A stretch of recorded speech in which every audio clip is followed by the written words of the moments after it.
हमारा टॉपिक है tense. Tense means होता क्या है। मोस्ट ऑफ द स्टूडेंट ये समझते हैं कि टाइम को ही टेंस कहा जाता है, दोनों एक ही बात है, लेकिन इसके बीच का जो अंतर है ना, हम इसके एक्चुअल डेफिनेशन से समझते हैं। जैसे कि इसका डेफिनेशन क्या होता है। Tense is the form taken by the verb to indicate time, also continuance to completeness of action etc। मतलब टेंस क्रिया का वह रूप है जो किसी कार्य को होने के समय साथ ही साथ उसके जारी रहने या पूरी हो जाने की स्थिति को दर्शाता है। टेंस का डेफिनेशन को देखकर आप यह समझ सकते हैं, टेंस केवल टाइम को ही नहीं बल्कि उसकी जारी रखने या खत्म हो जाने को भी दर्शाता है। जैसे कि टेंस मतलब होता क्या है। टेंस का मतलब होता है काल, ये तो हम लोग को पता है ना, टेंस का मतलब होता है काल। टेंस को भी हम लोग दो भागों में डिवाइड करते हैं, एक होता है समय और एक होता है वर्क। टाइम और वर्क। टाइम में हम लोग क्या रखते हैं, प्रेजेंट यानी कि वर्तमान काल, जो हम लोग का अभी चल रहा है उसे वर्तमान काल यानी कि प्रेजेंट। दूसरा है पास्ट यानी कि भूतकाल, जो बीत चुका है। तीसरा है फ्यूचर, भविष्य काल, जो आने वाला है। तो टेंस का जो टाइम है वो उसका 3 पार्ट होता है। क्या होता है, प्रेजेंट, पास्ट और फ्यूचर, ये तो हम जानते हैं।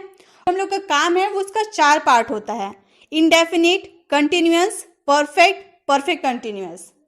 जैसे कि मैंने यहाँ पीपीएफ लिखा है ना, पीपीएफ मतलब present, past, future. Short form है प्रेजेंट, पास्ट, फ्यूचर। ये तीनों के 4 पार्ट्स होते हैं, ये तीनों के 4 पार्ट्स होते हैं। प्रेजेंट के भी इंडेफिनिट टेंस है, पास्ट के भी इंडेफिनिट टेंस है और फ्यूचर के भी इंडेफिनिट टेंस है।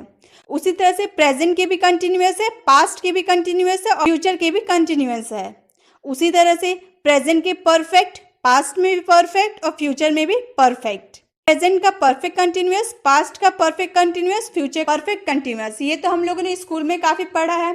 अब हम लोग समझेंगे कैसे कि इंडेफिनिट में कैसे सेंटेंसेस आएंगे, कंटिन्यूअस में कैसे सेंटेंसेस आएंगे, परफेक्ट में कैसे सेंटेंसेस आएंगे, परफेक्ट कंटिन्यूअस में कैसे सेंटेंसेस आएंगे। ये आज के इस वीडियो में हम सीखने वाले हैं। इस वीडियो को पूरा देखिएगा ताकि आप टेंस में किस तरह के सेंटेंसेस आते हैं उसे किस तरह से सॉल्व किया जाता है ये आप सीख पाए। वीडियो के एंड में आपके लिए एक होमवर्क रहेगा जिसका आंसर आपको कमेंट बॉक्स में देना। अगर आपने कमेंट बॉक्स में इसका आंसर सही दिया तो मैं सोचूंगी कि मेरा टेंस सिखाना सार्थक हुआ। अब आगे देखते हैं। जैसे कि सबसे पहले क्या है, इनडेफिनिट। हम लोगों ने पहले ही देखा ना, प्रेजेंट के भी इंडेफिनिट होते हैं, पास्ट के भी इंडेफिनिट होते हैं, फ्यूचर के भी इंडेफिनिट होते हैं। ठीक है, तो जैसे इंडेफिनिट का एक्चुअल मीनिंग क्या होता है, जिसकी शुरुआत और अंत ना पता हो। हिंदी देखकर हमें समझ में नहीं आ रहा कि हम क्या बोल रहे, जिसकी शुरुआत और अंत का पता ना हो। जैसे कि वह बोलता है, वह बोलता है, लेकिन आपको क्या ये पता है वो कब से बोलता है और कब तक बोलेगा, ये हमें पता नहीं होता है। जब हम इंडेफिनिट की बात करेंगे तो उसमें जिसकी शुरुआत यानी कि वो कब स्टार्ट हुआ है कब खत्म होगा हमें वो पता नहीं रहेगा। इसी तरह के सेंटेंस इंडेफिनिट में आते हैं। जैसे कि और एग्जांपल है, वो फुटबॉल खेलता है, वो फुटबॉल कब से खेल रहा, कब तक खेलेगा, ये तो हम लोग को पता नहीं है ना, बस हम लोग को इतना पता है वो फुटबॉल खेलता है।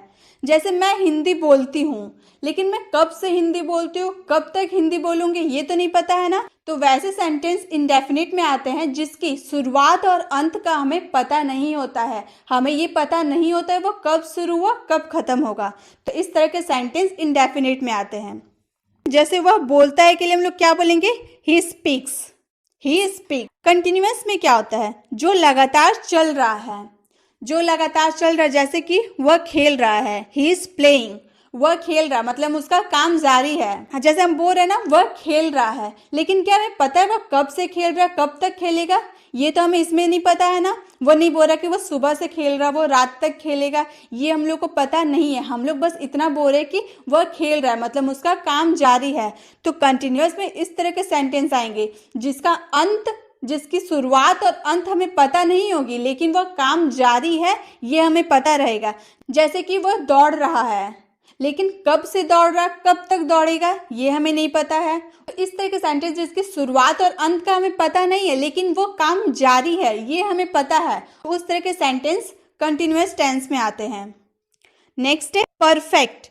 परफेक्ट में किस तरह के सेंटेंस आते हैं, जो पूरी तरह से शुरू या खत्म हो। जैसे वह लिख चुका है, ये चुका जो है ना, चुका है, चुकी है, चुका हूँ, चुका था, चुका है, होगा, तो ये चुका वाला जो सेंटेंस है ना, ये वाला परफेक्ट में आते हैं। जैसे कि वह लिख चुका है, मतलब वो अपना काम खत्म कर चुका है। यहाँ हम लोग बोले थे ना खत्म हो, तो वो अपना काम खत्म कर चुका है। तो इस तरह जो चुका है वाला सेंटेंस आएगा वो परफेक्ट में आएगा। परफेक्ट में वैसे सेंटेंस आते हैं जो कब शुरू होगा कब खत्म होगा वो हमें पता रहता है। जैसे कि मैं फुटबॉल खेल चुका हूँ, मतलब मैं अपना काम कर चुका हूँ। मैं नहा चुका हूँ, मतलब मैं नहा चुका हूँ, मैं अपना काम खत्म कर चुका हूँ। तो चुका हूँ वाला सेंटेंस परफेक्ट टेंस में आते हैं। जो खत्म हो गया हो या शुरुआत हो, चाहे वो हम प्रेजेंट की बात करें, पास्ट की बात करें या फ्यूचर में बात करें, अगर कोई काम आप खत्म कर चुके हो तो वैसे सेंटेंसेस को हम देखकर समझ जाएंगे कि वो परफेक्ट टेंस का सेंटेंस है। नेक्स्ट है परफेक्ट कंटिन्यूअस। गाइस इसे ध्यान से देखिएगा, परफेक्ट कंटिन्यूअस मीन्स होता क्या है। देखिए इसमें परफेक्ट भी आ रहा, कंटिन्यूअस भी आ रहा। परफेक्ट में जो पूरी तरह से शुरू या खत्म हो, और कंटिन्यूअस में जो लगातार चल रहा है। जैसे वो सुबह से खेल रहा है, मतलब इसका शुरुआत कब से हुआ, सुबह से, और अभी भी इसका काम जारी चल रहा। परफेक्ट कंटिन्यूअस में वैसे सेंटेंसेस आते हैं जिसकी शुरुआत भी हमें पता हो कि वो सुबह से खेल रहा, कब से खेल रहा, सुबह से, और अभी भी उसका काम जारी है। खेलने का जो काम वो कर रहा वो अभी भी जारी है। तो परफेक्ट कंटिन्यूअस में वैसे सेंटेंस आते हैं जिनकी शुरुआत भी हमें पता हो, वो जारी है, वो भी हमें पता हो। तो गाइस आपको समझ में आया इंडेफिनिट में, कंटिन्यूअस में, परफेक्ट में और परफेक्ट कंटिन्यूअस में किस तरह के सेंटेंस आएंगे। एक बार मैं आपको फिर से बता रही हूँ। इंडेफिनिट में वैसे सेंटेंस आते हैं जिनका टाइम डिफाइन नहीं होता है, निश्चित नहीं होता है कि वह कब से शुरू हुआ और कब तक खत्म होगा। तो वैसे सेंटेंस इंडेफिनिट टेंस के कैटेगरी में आते हैं। नेक्स्ट है कंटिन्यूअस, जिनका शुरुआत और अंत तो हमें पता नहीं होता है, लेकिन वह काम जारी है ये हमें पता रहता है। तो वैसे सेंटेंसेस कंटिन्यूअस टेंस के कैटेगरी में आते हैं। नेक्स्ट है परफेक्ट। परफेक्ट टेंस में वैसे सेंटेंसेस आते हैं जिसकी शुरुआत और खत्म के बारे में हमें पता होती है। जारी रहने के बारे में नहीं हम बात करें, शुरुआत और अंत, कब वो शुरुआत हुआ कब उसका अंत हुआ ये हमें पता रहता है। तो जो सेंटेंसेस आते हैं ना, जैसे हम लोगों ने पढ़ा, वह लिख चुका है, मतलब वो अपना काम कर चुका है, खत्म कर चुका है। तो वैसे सेंटेंसेस परफेक्ट टेंस के कैटेगरी में आते हैं। जैसे लास्ट है परफेक्ट कंटिन्यूअस। ये तो देख के हमें समझ में आ रहा परफेक्ट और कंटिन्यूअस का मिला जुला है, जो जिसका शुरुआत और अंत भी हमें पता हो और वो काम जारी चल रहा ये भी हमें पता हो। जैसे वो सुबह से टीवी देख रहा है, तो कब से देख रहा, सुबह से, और अभी भी देखते जा रहा, उसका काम अभी जारी चल रहा। मैं पिछले 5 सालों से हिंदी बोलता हूँ, कब से बोलता हूँ, 5 सालों से। शुरुआत कब हुई, 5 सालों से, तो शुरुआत भी हमें पता है, और अभी भी बोल रहा हूँ, मतलब शुरुआत से मैं बोल रहा हूँ, अभी तक बोल रहा हूँ, मेरा काम जारी है। तो इस तरह के सेंटेंस परफेक्ट कंटिन्यूअस के कैटेगरी में आते हैं। आई होप गाइस इन चारों में किस तरह के सेंटेंसेस आएंगे आपको समझ में आ गया। अब इसे बनाने के स्ट्रक्चर को देखते हैं। अब इसका स्ट्रक्चर क्या है, जब हमारा सिंपल टेंस होगा ना तो उसमें हम लोग सब्जेक्ट सबसे पहले यूज करेंगे, फिर हेल्पिंग वर्ब, फिर वर्ब, फिर ऑब्जेक्ट।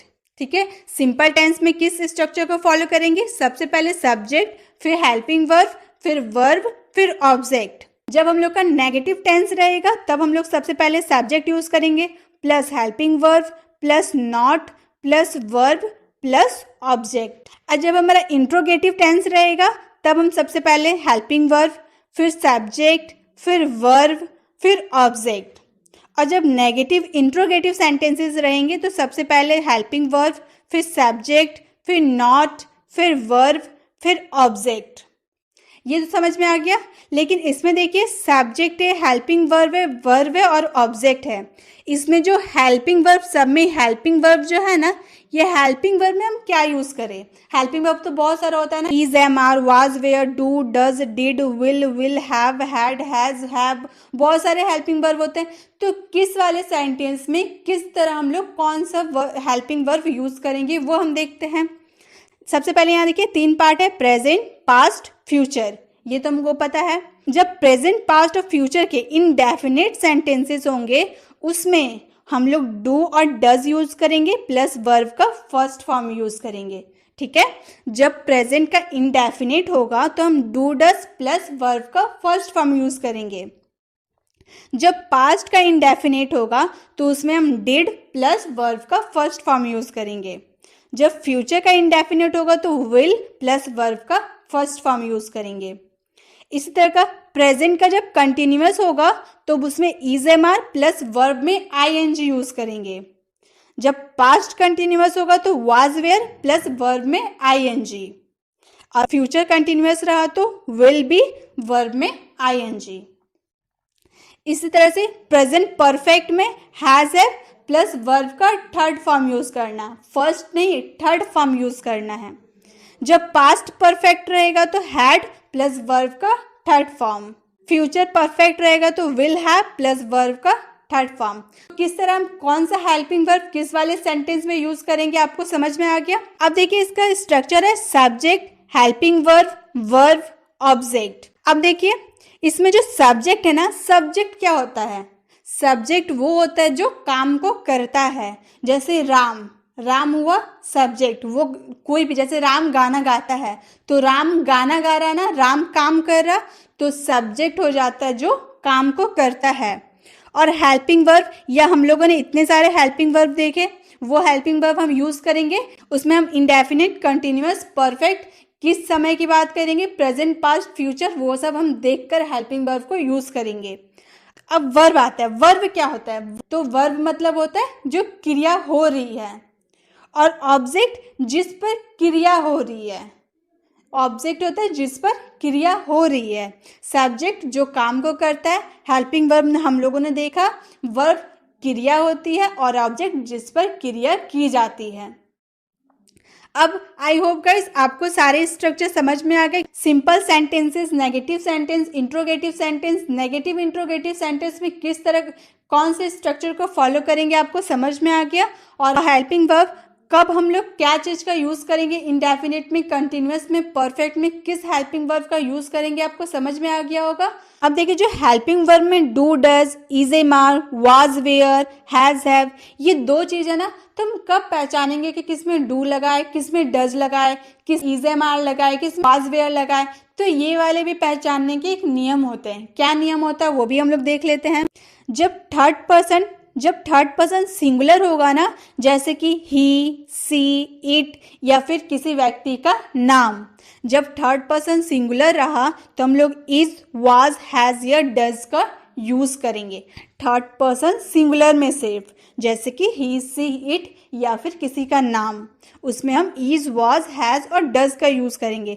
बाकी जो भी हम लोग का रहेगा उसमें हम लोग डिड, हैड, विल का यूज करेंगे। ठीक है, आई होप गाइज आपको समझ में आ गया होगा। Indefinite, continuous, perfect, perfect continuous में किस तरह के सेंटेंसेस आते हैं, उसमें हम किस स्ट्रक्चर को फॉलो करेंगे, किस हेल्पिंग वर्ब का यूज करेंगे, आपको सब समझ में आ गया होगा। अब आते हैं होमवर्क में। तो आज का आपका होमवर्क है, वह सुबह से पढ़ रहा है।